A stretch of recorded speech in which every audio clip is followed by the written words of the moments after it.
ಸಮಸ್ತ ನಾಡಿನ ಜನತೆಗೆ ಬಾಬು ಜಗಜೀವನ್ ರಾಮ್ ಅವರ 118ನೇ ಜಯಂತಿಯ ಶುಭಾಶಯಗಳು. ಇದೇನು ಹತ್ತಿರದಲ್ಲೇ ಬಾಬಾ ಸಾಹೇಬ್ ಅಂಬೇಡ್ಕರ್ ಅವರ ಜನ್ಮದಿನ ಬರ್ತಾಯಿದೆ, ಮತ್ತು ಅಶೋಕ ಚಕ್ರವರ್ತಿಯವರ ಜನ್ಮದಿನ ಇದೆ, ಜ್ಯೋತಿ ಬಾಪುಲೆ ಅವರ ಜನ್ಮದಿನ ಇದೆ. ಜೊತೆಗೆ ಈ ನಾಡಿಗಾಗಿ ರಕ್ಷಣೆ ಮಾಡುವಂಥ ರಕ್ಷಣಾ ಪಡೆಯ ಒಂದು ಜಯಂತಿ ಕೂಡ ಇವತ್ತು ಅಂದ್ಕೊಳ್ತೀನಿ. ಆ ಒಂದು ನಿಟ್ಟಿನಲ್ಲಿ ಇವತ್ತು ದೇಶಾದ್ಯಂತ ಅಂತಾರಾಷ್ಟ್ರೀಯ ಮಟ್ಟದಲ್ಲಿ ಇವತ್ತು ಜಗಜೀವನ್ ರಾಮ್ ಅವರು ಆಗಿರ್ಬೋದು, ಅಂಬೇಡ್ಕರ್ ಆಗಿರ್ಬೋದು, ಬಹಳ ಕೊಡುಗೆಯನ್ನು ಕೊಟ್ಟು ನಮ್ಮ ದೇಶದ ಒಂದು ಹಿತರಕ್ಷಣೆಗೆ ಸಮಪಾಲು ಸಮಬಾಳನ್ನು ಕೊಟ್ಟು ಎಲ್ರಿಗೂ ಸಮಾನತೆಯಿಂದ ಒಂದು ಮೀಸಲಾತಿಗಳನ್ನು ಕೊಟ್ಟು ಜನಸಂಖ್ಯೆ ಆಧಾರಿತದ ಮೇಲೆ ಇವತ್ತು ಸಮಾಜವನ್ನು ಕಟ್ಟುವಂಥ ಕೆಲಸ, ಸಮಾಜವನ್ನು ಉಳಿಸುವಂಥ ಕೆಲಸ, ಇವರಿಬ್ಬರು ಎರಡು ಕಣ್ಣುಗಳಿದ್ದಂಗೆ ನಮ್ಮ ದೇಶಕ್ಕೆ. ಅಂಥ ಒಂದು ಮಹನೀಯರ ಒಂದು ಜಯಂತಿಯನ್ನು ಬಹಳ ವಿಜೃಂಭಣೆಯಿಂದ ಇವತ್ತು ಹೊಸಕೋಟೆ ತಾಲೂಕಲ್ಲಿ ನಮ್ಮ ಸುಬ್ಬಣ್ಣ ಮತ್ತು ಎಲ್ಲ ದಲಿತ ಸಂಘಟನೆಗಳು ಸೇರಿ ಬಹಳ ವಿಜೃಂಭಣೆಯಿಂದ ಅವರು ಪುತ್ಥಳಿ ಸಹ ಇವತ್ತು ಪೂಜೆಯನ್ನು ಮಾಡಿದ್ದಾರೆ. ಎಲ್ರಿಗೂ ಒಳ್ಳೆಯದಾಗಲಿ.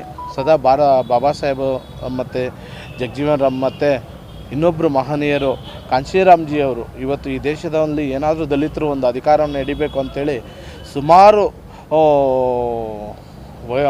ವರ್ಷಗಳವರು ಸೈಕಲ್ ಜಾಥಾ ಮಾಡಿ ಹಳ್ಳಿಗೂ ಭೇಟಿ ಮಾಡಿ ಜಾಗೃತಿಯನ್ನು ಮೂಡಿಸಿ ನಮ್ಮ ಸಮಾಜನ ಕಟ್ಟುವಂಥ ಕೆಲಸ ಅವರು ಮಾಡಿದ್ದಾರೆ. ಅವ್ರಿಗೂ ಒಳ್ಳೆಯದಾಗಲಿ. ಅವರ ಜಯಂತಿ ಸಹ ಅತಿ ಶೀಘ್ರದಲ್ಲೇ ಬರುತ್ತೆ, ನಾವೆಲ್ಲರೂ ಸೇರಿ ಮಾಡೋಣ.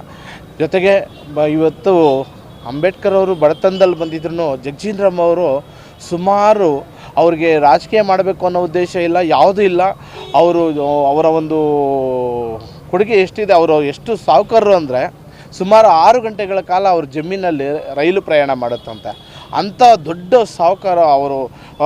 ಜಮೀನ್ದಾರರಾಗಿದ್ರೂ ಸಮಾಜವನ್ನು ಕಟ್ಟುವಂಥ ಕೆಲಸದಲ್ಲಿ ಜಗಜೀವನ್ ರಾಮ್ ಅವರು ಪ್ರಮುಖರಾಗಿ ಹಸಿರು ಕ್ರಾಂತಿ ಏನು ನೇಕಾರ ಅಂತ ಹೇಳ್ತಾರೆ, ಅವರು ನಿಜವಾಗ್ಲೂ ನಮ್ಮ ಭಾರತದಲ್ಲಿ ಹುಟ್ಟಿದ ನಮ್ಮೆಲ್ಲರ ಅದೃಷ್ಟ ಪುಣ್ಯ ಅಂತಲೇ ಹೇಳ್ಬೋದು. ಅಂಥ ಮಹನೀಯರ ಜನ್ಮದಿನವನ್ನು ಇವತ್ತು ಭಾಳ ದೇಶಾದ್ಯಂತ ಮಾಡ್ತಾ ಇರೋದು ನಮಗೆಲ್ಲರೂ ಖುಷಿಯಾಗಿದೆ. ಅವರ ಆದರ್ಶಗಳನ್ನು ಎಲ್ಲರೂ ಪಾಲಿಸಬೇಕು. ಸ್ವಾರ್ಥ ಬಿಟ್ಟು ನಿಸ್ವಾರ್ಥದಿಂದ ಸಮಾಜನ ಕಟ್ಟುವಂಥ ಕೆಲಸ ಆಗಬೇಕು. ಯಾಕೆಂದರೆ ಈಗಿನ ಕಾಲದಲ್ಲಿ ಅವರು ರಕ್ಷಣೆಗೆ ಬೆಳೆಯೋದಕ್ಕೋಸ್ಕರ ಅವರ ಸ್ವಾರ್ಥಕ್ಕೆ ಸಂಘಟನೆಗಳು ಮಾಡ್ಕೊಳ್ಳೋದಲ್ಲ, ನಿಜವಾಗ್ಲೂ ಅವರ ಒಂದು ಆದರ್ಶಗಳನ್ನು ಪಾಲನೆ ಮಾಡ್ಕೊಂಡು ಹೋಗಿದ್ದೆ ಆದರೆ ಪ್ರತಿಯೊಬ್ಬ ನಾಗರಿಕನು, ಪ್ರತಿಯೊಬ್ಬ ನಿರ್ಗತಿಕನೂ ಈ ಸಮಾಜದಲ್ಲಿ ಬೆಳೆಯೋದಕ್ಕೆ ಅವಕಾಶ ಆಗುವಂಥೇಳಿ ಈ ಸಂದರ್ಭದಲ್ಲಿ ನನ್ನ ಮಾತುಗಳ ಮುಖಾಂತರ ತಿಳಿಸೋಕ್ಕೆ ಬಯಸ್ತೀನಿ. ಜೈ ಭೀಮ್, ಜೈ ಅಂಬೇಡ್ಕರ್, ಜೈ ಭೀಮ್, ಜೈ ಜಗಜೀವನ್ ರಾಮ್. ಜೈ ಭೀಮ್, ನಮೋ ಬುದ್ಧಾಯ.